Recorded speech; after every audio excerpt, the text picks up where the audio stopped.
Buenos días. Buenos días. Unos problemas técnicos, pero ya estamos aquí conectados. Saludo a todos. No estoy pudiendo ver el chat de la gente que comenta de vuelta.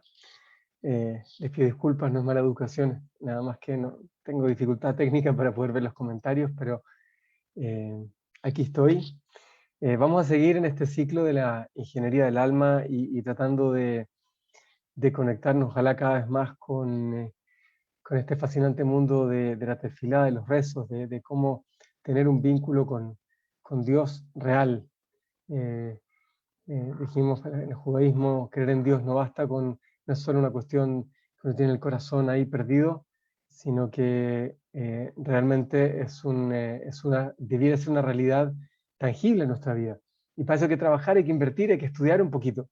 Así que acá estamos recorriendo la amidad, que es el corazón del rezo que decimos todos los días 3 veces por día, o debiésemos decir.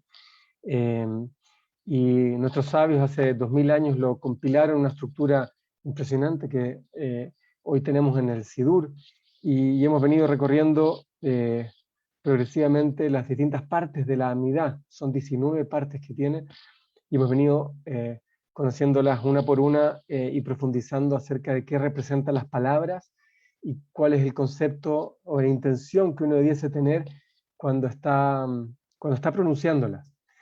¿Okay? Entonces vamos a seguir en este ciclo. A ver, estamos entrando en la bendición que sí es la del din. ¿Sí? En español, aquí tengo el Sidurar, que lo traducen como la restitución de la justicia. Aquí es una petición bastante curiosa. Es curiosa. Estamos ya en la parte central de la Amidá. Dijimos las primeras 3 bendiciones son como una introducción, que nos presentamos frente a Dios y reconocemos quién es Él para poder pedir o cualquier cosa. Y después de esas primeras 3, viene toda la etapa intermedia en que realmente nosotros empezamos a pedir cosas que pueden ser personales.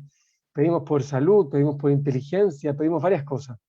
Y aquí estamos pidiendo justicia, pero aquí hay que entender que existen 2 atributos de justicia divino con los que uno se vincula permanentemente. Estamos hablando del concepto del din y el rajamín. El din es la justicia estricta, apegada al reglamento, a la ley, a lo que dice efectivamente las escrituras y la halajá, ¿okay? Que es cómo uno debiera conducirse, qué está bien y qué está mal, cuál es el castigo cuando uno funciona mal y el premio cuando uno funciona bien. Todo ese sistema que el judaísmo lo tiene, es lo que uno habitualmente le llama el din, esa es la justicia. Es raro exigir el din en circunstancias que el din a veces no nos conviene. Voy a compartir una anécdota. Cuando yo estaba en la universidad, tenía un ayudante. Los ayudantes eran los que acompañaban al profesor y eran los que finalmente corregían las pruebas. Y una vez tuve un examen bastante difícil y muy relevante en la nota final del curso, y si uno aprobaba o no aprobaba ese curso. Y me acuerdo, el ayudante era un yehudí, una persona conocida, cercana a mí, y tú hicimos una prueba, y me entregan la nota, y no era muy buena nota. Y yo empecé a mirar la corrección, y me di cuenta que había una pregunta que yo realmente la tenía buena, y me la habían puesto mala. Entonces, había un espacio en la universidad, tú tenías la posibilidad de apelar a la corrección que te habían hecho de la prueba, y esa apelación iba a este personaje, al ayudante, que era un conocido aparte. No era amigo cercano, pero un conocido. Bueno, hice la apelación, entregó los papeles, esto se entregaba por escrito, y cuando viene el momento de la devolución, entonces me llama el ayudante y me dice, escucha, tú reclamaste la pregunta 4, por decir algo. Le digo, sí. Y me dice, la verdad que no al lugar tu reclamo, me dice. La pregunta 4 estaba bien corregida, la tienes mala por esta y esta y esta razón, así que no procede. Le digo, qué lástima. Entonces este ayudante me dice, sí, pero escucha, dado que te tuve que corregir de vuelta la prueba, me di cuenta que la pregunta siguiente, la pregunta 5, que te la había marcado como buena, me dice, en realidad me equivoqué, estaba mala. Así que la nota bajó. Y yo lo quedo mirando y le digo, espera un segundito, me estás diciendo que yo apelé y tú, me has sido un conocido, ¿me vas a bajar la nota? Me dice, es lo que corresponde. O sea, si tú apelas, tú estás pidiendo que nuevamente tu prueba se someta a una revisión completa. Y la revisión arrojó que efectivamente tu nota baja y me bajó la nota. Es una historia real, no se me va a olvidar nunca, pero de ahí la moraleja es muy relevante. Todos quisiéramos justicia y todos reclamamos justicia cuando lo que tenemos en mente es que esa justicia al final nos beneficia. Es natural y es bastante instintivo que una persona reclame, grite y anhele justicia porque uno percibe que esa justicia está del lado de uno. Sería raro que una persona reclame justicia cuando ese reclamo finalmente lo puede perjudicar. Sin embargo, cuando nosotros le pedimos a Dios, Dios, sé justo, restituye la justicia, las cosas no son como tienen que ser, yo quiero que sean como tienen que ser, yo estoy apelando a un atributo de Dios, que yo no sé si me conviene. Hay una parte mía que por supuesto que va a defender cosas que sí le conviene, porque yo creo que, no sé, hay cosas que están siendo injustas, me están evaluando en ciertos aspectos de mi vida de forma injusta, yo no estoy recibiendo lo que me merezco, eso es lo que yo quiero reclamar. Pero cuando yo apelo al atributo del din, de la justicia divina, lo que estoy haciendo es sometiéndome a un reglamento, ¿está bien? A unas reglas del juego. Y nosotros no siempre tenemos la mirada más amplia. Y muchas veces puede ser que Dios dejó pasar ciertas cosas para darnos una segunda o tercera oportunidad, o porque sintió que en este minuto no estábamos listos todavía para que Dios aplicase realmente el din. Y Dios no siempre aplica la ley a rajatabla, y muchas veces eso es en nuestro beneficio. Entonces, cuando yo voy a apelar y le digo, Dios, yo quiero justicia, porque siento que el mundo es injusto, yo me merezco más parnasá, yo me merezco que mis hijos me respondan mejor, yo me merezco que mi jefe me trate mejor. Dios quizás va a decir, ok, ¿quieres justicia? Entonces te voy a quitar esto, porque acá tú te merecías otra cosa. Difícil, cuidado. Vamos a leer lo que nosotros estamos diciendo en esta bendición.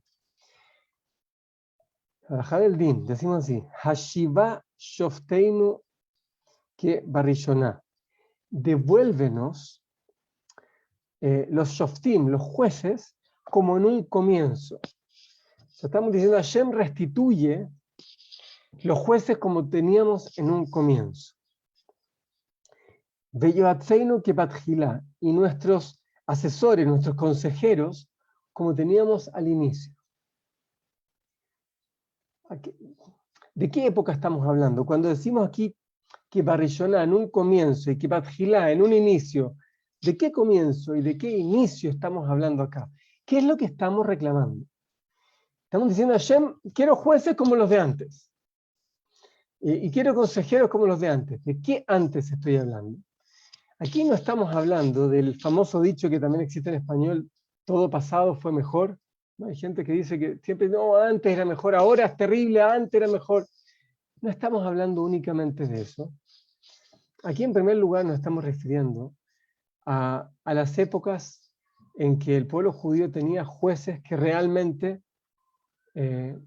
estaban inspirados por la verdad divina, y lo digo en términos estrictos y también en términos espirituales.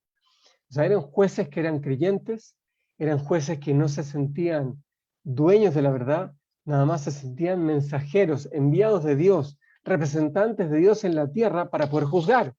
Ya lo dijimos en otro ciclo que hicimos antes. Dijimos que por un lado la Torá y nuestros sabios en Pirkei Avot nos dicen lo malo que es que nosotros juzguemos a otros. ¿Sí? Está en varias ocasiones, en varios pasajes, está prohibido o está recomendado que es muy malo que una persona juzgue a otra. Nosotros no debemos juzgar a nadie. Y sin embargo, nos hablan del concepto del Beit Din, de los juicios, de los juzgados. Hay jueces de cómo se entiende. Por un lado me dicen que no lo haga y en otro momento me dicen que tiene que haber jueces. Entonces, la respuesta que dimos en su minuto fue que si bien el único juez real es Dios, en el plano mundano, en el plano terrenal, Dios no está revelado. En consecuencia, cuando hay dos personas que tienen una diferencia de opinión y no logran ponerse de acuerdo, ¿qué hacen? O sea, ojalá se pongan de acuerdo bien y todo con shalom, con paz y armonía, pero si no lo logran, entonces tienen que haber instancias que logren resolver conflictos, pleitos, discusiones, malentendidos, y ahí surgen los jueces. Pero los jueces de los que habla la Torá y a los que se refiere originalmente el Talmud cuando describe la situación de los jueces, son jueces que son personas creyentes y que entienden que el desafío que ellos tienen no es menor. Es el desafío de juzgar cuando no puedo juzgar. O sea, juzgar porque no queda otra, pero entendiendo que el único juez real es Dios. Ellos saben que están cumpliendo un mandato divino. En consecuencia, la actitud con la que lo hacen es una actitud de profunda humildad. Hay muchísimo escrito en esto, no es el tema necesariamente que me quiero extender ahora.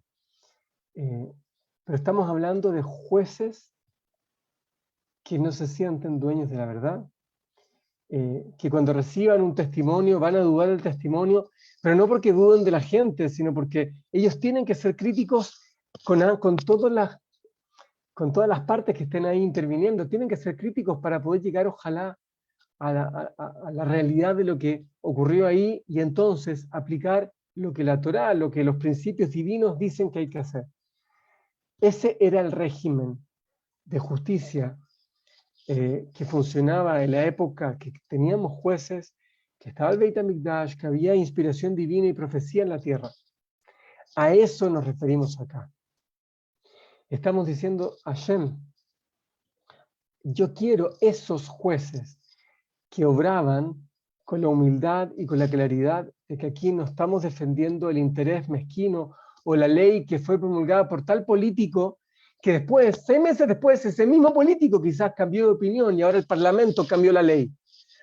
El judaísmo no se rige por una agenda que el Parlamento, que el poder legislativo de turno, ¿sí? O mira, porque como nací acá, la ley dice así, pero si hubiese nacido en otro lugar, la ley era distinta. El judaísmo obedece a una justicia divina, que es atemporal, es universal. Hashem, yo quiero esa justicia, la justicia divina. Yo no quiero la justicia terrenal. Eso es lo que estamos defendiendo acá.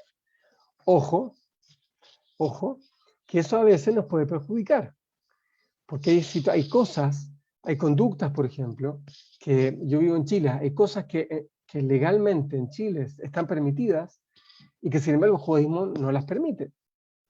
¿Sí?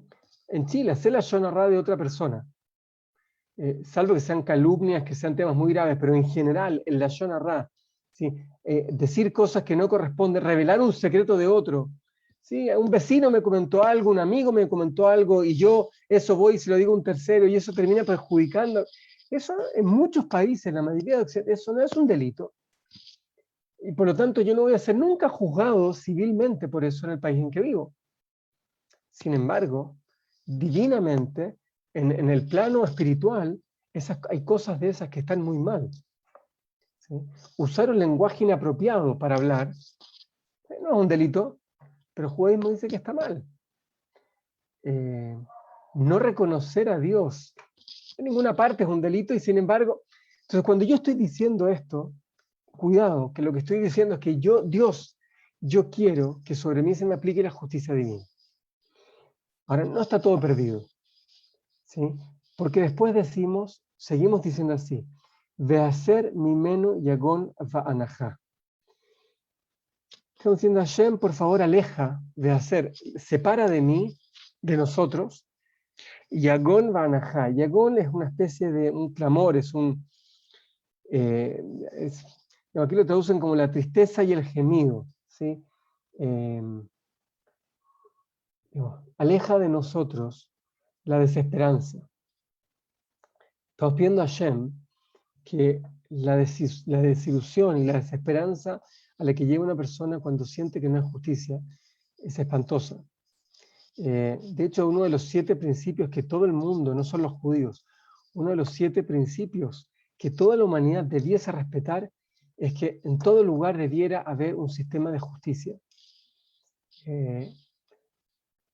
Porque el judaísmo sostiene que vivir en un lugar en el que no hay justicia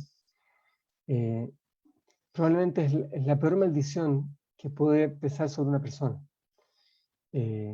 La sensación de que no hay justicia, de que ¿sí? como dice Hollywood, ¿sí? Que los malos no pagan, ¿sí? Y a los buenos no les dan recompensa. Esa sensación de que los malos al final hacen lo que quieren y a los buenos les termina yendo mal, esa sensación es tremendamente tóxica.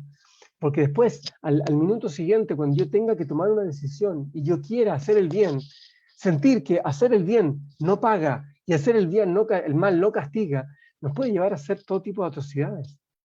Nos puede llevar a una distorsión absoluta respecto a nuestras acciones. ¿Sí? Entonces, esa tristeza y esa desesperanza que surge como resultado de tener esa percepción de que no hay justicia, es muy fuerte. Entonces estamos pidiendo a Hashem, ayúdanos a no tener esa sensación. Ahora, ojo que esa sensación no fluye únicamente producto de que vivo en un país en que, no sé, mi vecino me hace algo y yo reclamo y igual nadie lo sanciona a mi vecino. No. Porque eso es, si es que yo confiara que la justicia depende únicamente del juzgado local de mi lugar. ¿Sí? Pero si yo sintiera que existe Dios y que por lo tanto Dios está encima de los sistemas de justicia ordinarios y en consecuencia, si mi vecino me hizo algo y la justicia no lo hizo pagar a mi vecino, pero yo creyera realmente en Dios, yo debería aceptar que en algún momento Dios va a hacer justicia porque Dios es justo. Dios es la justicia. Y entonces a este vecino que hizo algo, Dios lo va a juzgar y lo va a hacer pagar de alguna manera. Y a mí, que este vecino nunca me compensó por el daño que me hizo, Dios va a arreglárselas. Pero acá yo le estoy pidiendo a Dios, Dios, ayúdame, aleja de mí esa sensación de fragilidad, de sentir que como que no hay justicia, cuando yo en realidad, Dios, yo entiendo que sí existe, pero me cuesta verla. Me cuesta verla porque la manera en que tú te conduces, Dios, a veces es muy oculta.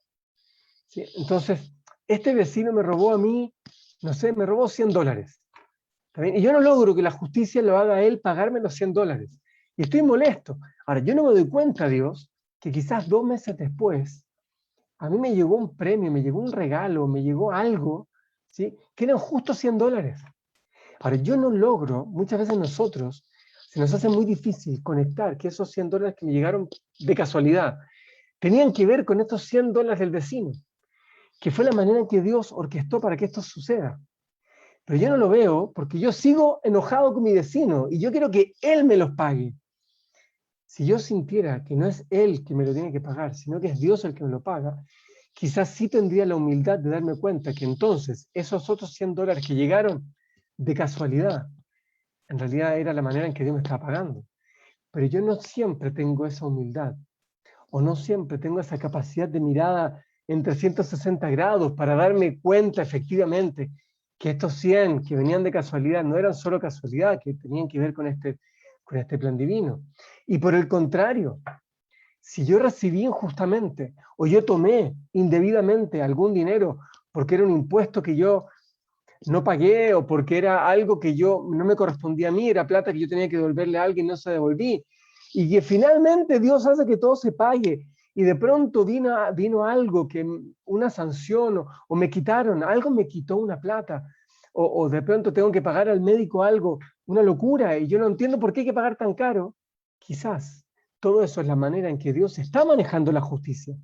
Aquí le estoy pidiendo a Dios, aleja de mí esta sensación de que no hay justicia, porque yo en realidad, Dios, tengo que aceptar que sí hay justicia. Muy difícil esto. Y después decimos, un blog aleinu atá, decimos, Hashem, quiero que tú seas el rey, quiero que tú reines sobre nosotros. Hashem levadeja, Hashem, Yud Kei Vav Kei, ese es el atributo de Dios, que es la misericordia.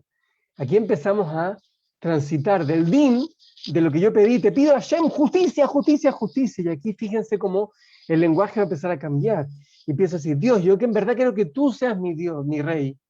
¿Sí? Hashem, el que es misericordioso. Empiezo a usar el Dios misericordioso acá.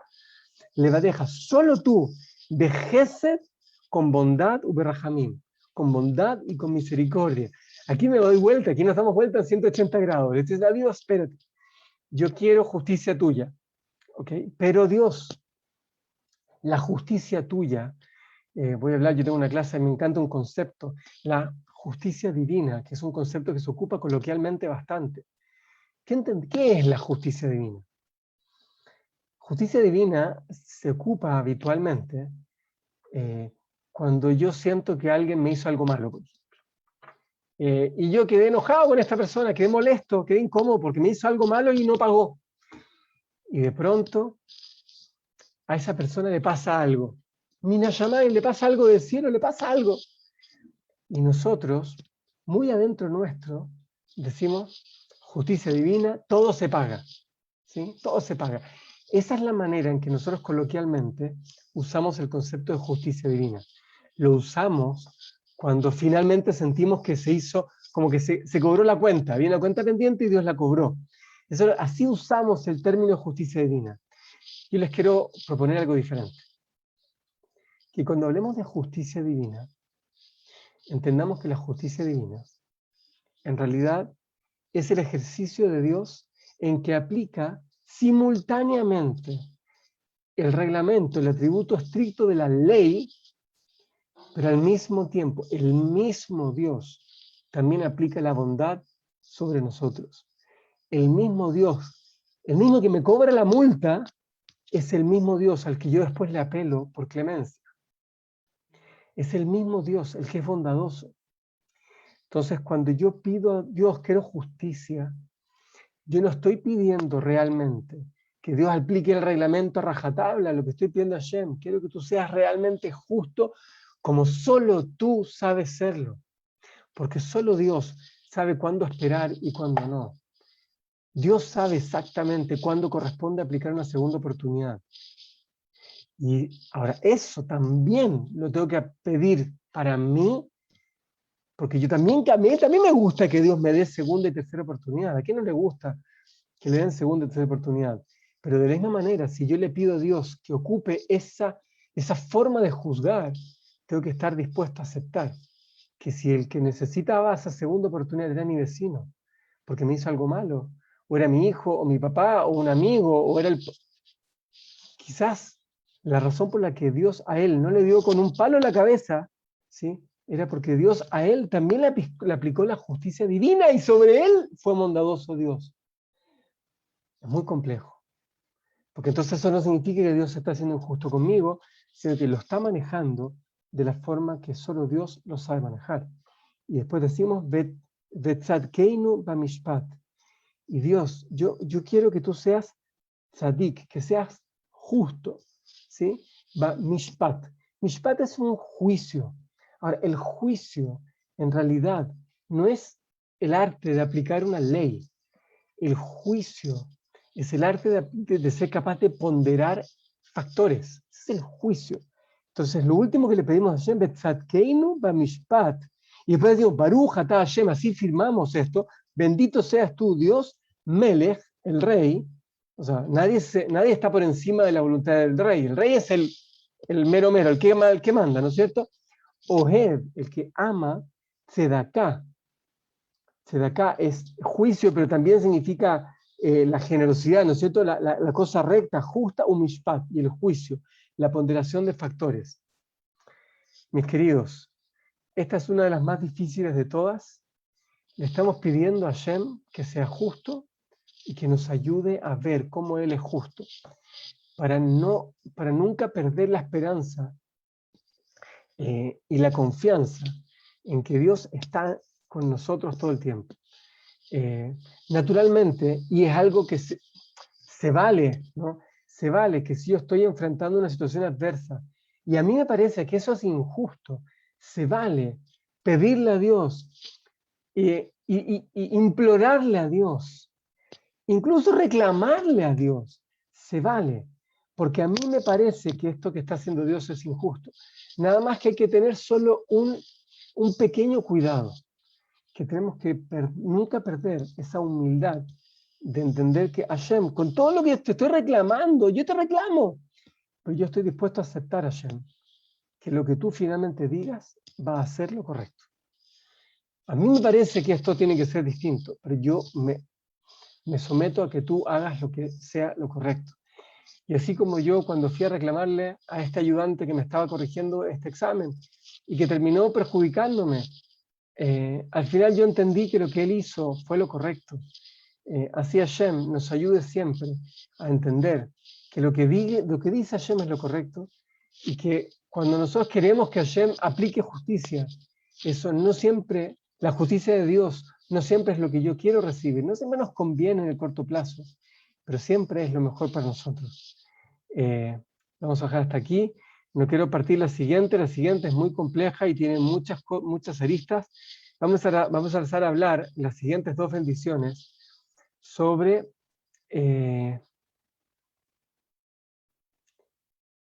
deseos que tenemos negativos hacia nuestros enemigos y por el contrario, peticiones positivas, lindas con la gente que nosotros, con los tzadikim.